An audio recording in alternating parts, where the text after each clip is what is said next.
ছোট প্যাকেজ যদি আপনি নেন তাহলে ডিসেম্বর, আর যদি বড় প্যাকেজ নেন তাহলে আপনার জুনে। এই সরকারকে তো কোথাও না কোথাও ক্ষমতা তো ছাড়তে হবে, তো তিনি কীভাবে ছাড়বেন? আমরা মনে করি সবচেয়ে সম্মানজনক পথ হচ্ছে এবং শান্তিপূর্ণ পথ হচ্ছে অভ্যুত্থানের পরে একটা নির্বাচনের মধ্য দিয়ে নির্বাচিত সরকারের কাছে পথে এই গণপরিষদ নির্বাচন বাংলাদেশের একেবারে তৃণমূল পর্যায় পর্যন্ত বা একদম সাধারণ যে খেটে খাওয়া মানুষ তিনি বোঝেন কিনা, তিনি চাইছেন কিনা, তবেই তো আসলে এই দুটো নির্বাচন একসাথে হবে। আমি প্রশ্নটা সেভাবে করতে চাই না।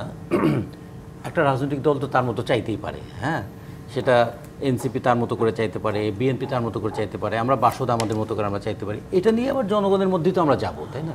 রাজনৈতিক দল যা চাই সবটাই জনগণ মেনে নেবে তা না, আবার জনগণ যা চায় সব অনুযায়ী আবার রাজনৈতিক দল করবে, কাজ করবে তা না। এখানেই রাজনৈতিক দলের সঙ্গে সাধারণ মানুষের কখনো সম্পর্ক থাকে, কখনো সমন্বয় থাকে, কখনো সংঘাতও তৈরি হয়। এটাই তো একটা রাজনীতি চর্চা হয়। কারণ এখানে তো সমাবেশ করতে হয়, কর্মী সভা করতে হয়, মিছিল করতে হয়, যে মানুষের মধ্যে রাজনৈতিক সচেতনতাটা গড়ে তুলবার জন্য। এখন প্রশ্ন হচ্ছে যে গণপরিষদ নির্বাচন করে আমি কী চাই, কী করতে চাই, সেটা হচ্ছে গুরুত্বপূর্ণ। 2 নম্বর হচ্ছে যে আমরা এই যে একটা অন্তর্বর্তীকালীন সরকার এখন আছে, এই সরকার একটা প্রক্রিয়া এসেছে, এই সরকার ক্ষমতাটা হস্তান্তর করবে কীভাবে? বাংলাদেশে এ পর্যন্ত ক্ষমতা হস্তান্তরের 3টা পদ্ধতি আছে। একটা হচ্ছে নির্বাচনের মধ্য দিয়ে ক্ষমতা হস্তান্তর, একটা হচ্ছে গণ অভ্যুত্থানের মধ্য দিয়ে ক্ষমতা হস্তান্তর, আর হচ্ছে সেনাবাহিনীর কুর মধ্য দিয়ে ক্ষমতা হস্তান্তর। তাহলে এখন যদি এই সরকারকে তো কোথাও না কোথাও ক্ষমতা তো ছাড়তে হবে, তো তিনি কীভাবে ছাড়বেন?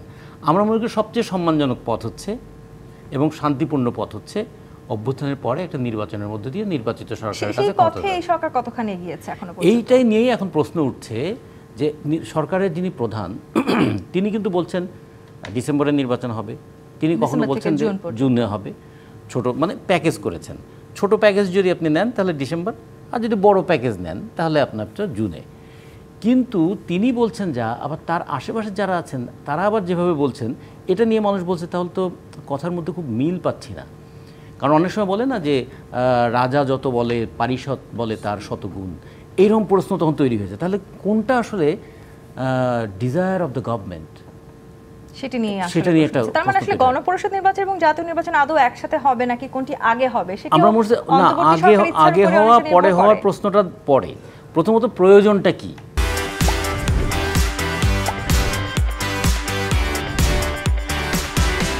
আমার যদি প্রয়োজন হলে যদি এরকম হয় যে জনগণের প্রয়োজন, দেশের প্রয়োজন এবং রাষ্ট্রের প্রয়োজনে এইরকম বিষয়, যেমন ধরুন হেলাল ভাই যে সংবিধানের কথা বলেছেন, পাকিস্তান রাষ্ট্র হয়েছে 47 সালে, পাকিস্তানের সংবিধান হয়েছে 1956 সালে।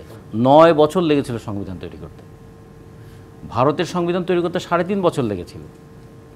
আবার ধরুন আমেরিকান নামক রাষ্ট্রটা, সেই রাষ্ট্রে প্রায় 237 বছর ধরে এক সংবিধান দিয়ে চলছে।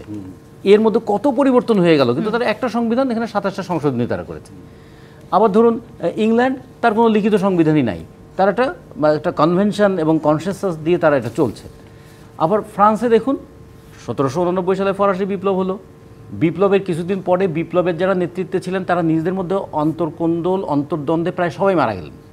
মারা যাওয়ার পরে আবার ফিরেন আবার রাজতন্ত্র, এবং রাজতন্ত্র ফিরে আসার পরে সেই রাজতন্ত্রকে আবার দ্বিতীয়বার চেঞ্জ করতে গিয়ে 1842 সালের দিকে সেখানে কিন্তু সেকেন্ড রিপাবলিকের প্রশ্ন এসেছিল। আমাদের এখানে যখন সেকেন্ড রিপাবলিকের প্রশ্নটা আসছিল তখন কিন্তু আমরাও এটা বলেছিলাম, সেকেন্ড রিপাবলিক হয়েছিল ফ্রান্সে, তার হিস্টোরিক্যাল এভিডেন্সগুলো কি এবং ওখান থেকে আমাদের লার্নিংটা কি। তাহলে আমাদের এখানে কি ঘটনাটা এরকম ঘটেছে?